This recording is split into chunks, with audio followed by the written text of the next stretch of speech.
नमस्कार दोस्तों, क्या आप जानते हैं प्रेमानंद महाराज जो आज राधा कृष्ण की भक्ति में लीन रहते हैं, कभी भगवान शिव के परम भक्त थे। लेकिन फिर ऐसा क्या हुआ जिसने उनकी राह पूरी तरह बदल दी।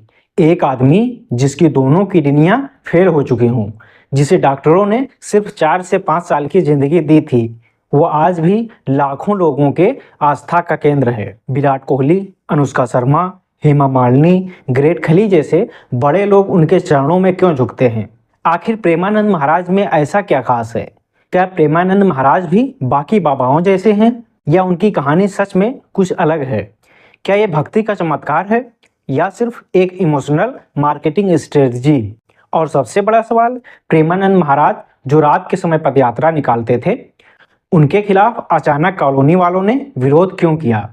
क्या यह सच में शोर शराबे की वजह से था या किसी ने उन्हें उकसाया था? आज हम उनकी पूरी कहानी जानेंगे। बचपन, संघर्ष, बीमारी और वो विवाद जिन पर कम ही बात होती है।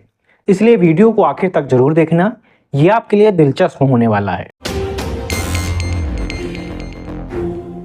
जो गुरु वाणी है उसके अनुसार हम चलें तो कोई कण ऐसा नहीं रहेगा जब परमात्मा का दर्शन ना हो। मैं उनको दंडवत भी करूंगा, बल्कि कितनी बार मैंने ये बोला है कि उनकी दोनों कुंडियां खराब हैं। वो ये थी कि राधे राधे भी कर सकते हैं, राधे कृष्ण करें तो और अच्छा है, बिकॉज़ इससे श्रीमती राधिका को खुशी मिलती है। ये बड़े बड़े इनके ना अनार बम पटाखे चलते हैं, कल को किसी बुजुर्ग को या बच्चा को डर के बैठ जाए, अटैक आ जाए किसी को, तो कौन सी मजा। के नाते मैं यहाँ आपसे ये माफी मांगने आया हूँ ब्रजवासी होने के यूट्यूबर। सोचिए, एक 13 साल का बच्चा जिसने दुनिया के सुख सुविधाओं को छोड़कर भक्ति का मार्ग चुन लिया।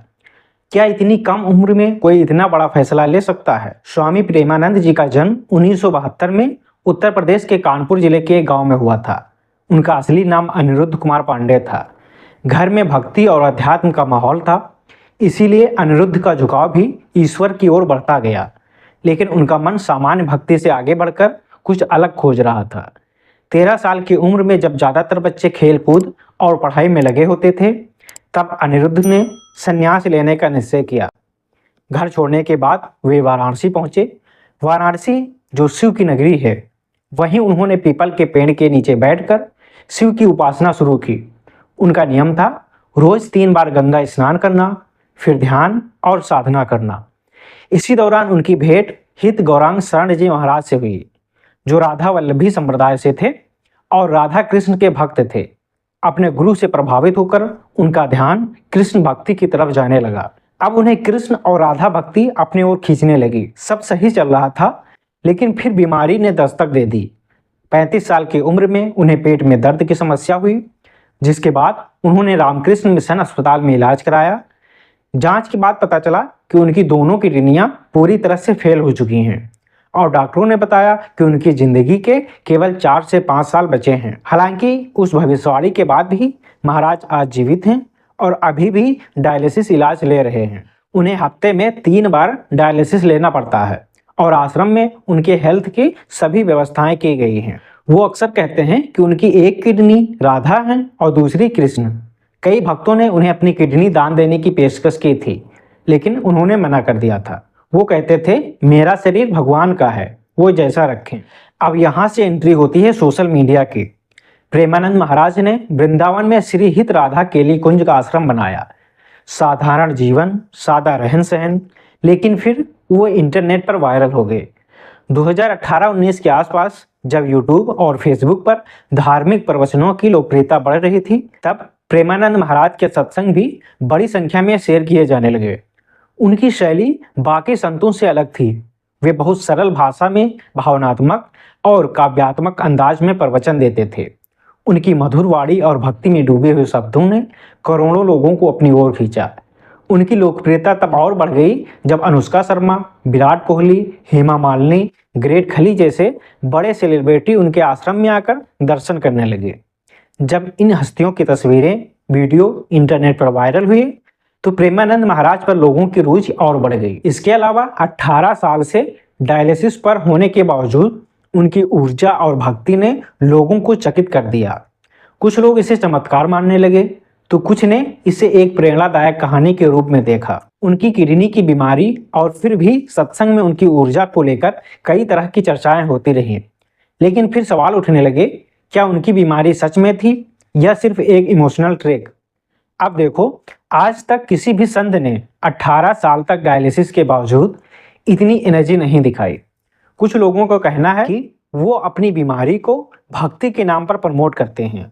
अब ये कितना सच है ये कोई नहीं जानता, लेकिन जहां बागेश्वर धाम वाले बाबा और प्रॉफेट बजिंदर सिंह जैसे लोगों पर जादू टोना करने के आरोप लगे, आसाराम जेल गए, सदगुरु पर भी विवाद होता रहता है, वहीं प्रेमानंद महाराज पर आज तक कोई ठोस आरोप नहीं लगा। उनकी भक्ति से लाखों लोग मोटिवेट होते हैं, उनकी बातें सुनकर लोगों को सुकून मिलता है। प्रेमानंद महाराज वृंदावन से बरसाना तक पदयात्रा निकालते थे।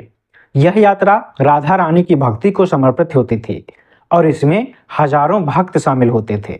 इस यात्रा का उद्देश्य भक्ति प्रसार, आध्यात्मिक जागरूकता और संकीर्तन करना होता था।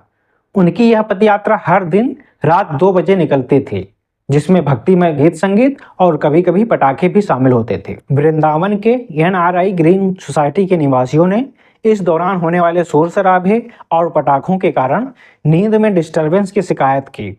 कुछ लोगों ने विरोध मार्च भी निकाला था। इस विरोध के जवाब में प्रेमानंद महाराज ने विनम्रता दिखाते हुए बिना किसी विवाद के अपनी पदयात्रा का मार्ग बदल दिया।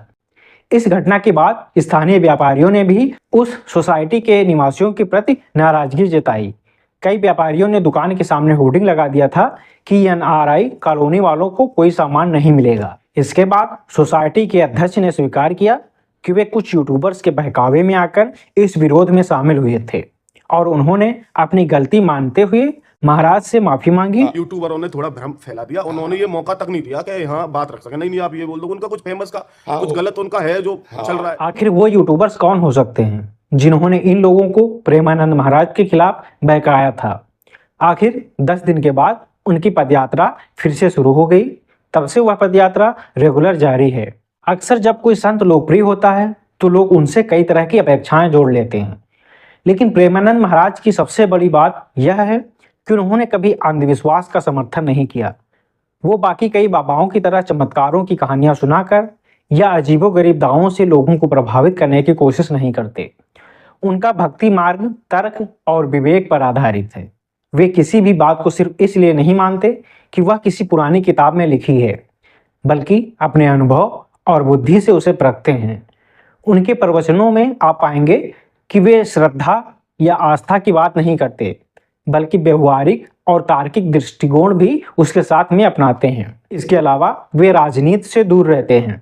आजकल कई संत राजनीति में रुचि दिखाते हैं, कुछ राजनीतिक विचारधाराओं का समर्थन भी करते हैं, लेकिन प्रेमानंद महाराज ने कभी ऐसा नहीं किया। उनका फोकस हमेशा भक्ति, प्रेम और सेवा पर रहा है। वैसे आप प्रेमानंद महाराज को किस तरह देखते हैं और उनकी कौन सी बात आपको सबसे ज़्यादा पसंद आई? अब लास्ट में आपसे सवाल है कि ये वीडियो आपको कैसा लगा, कमेंट करके हमें ज़रूर बताएं। अगर अच्छा लगा हो तो लाइक करें, दूसरों के साथ में शेयर करें और चैनल को सब्सक्राइब कर लें। धन्यवाद, नमस्कार।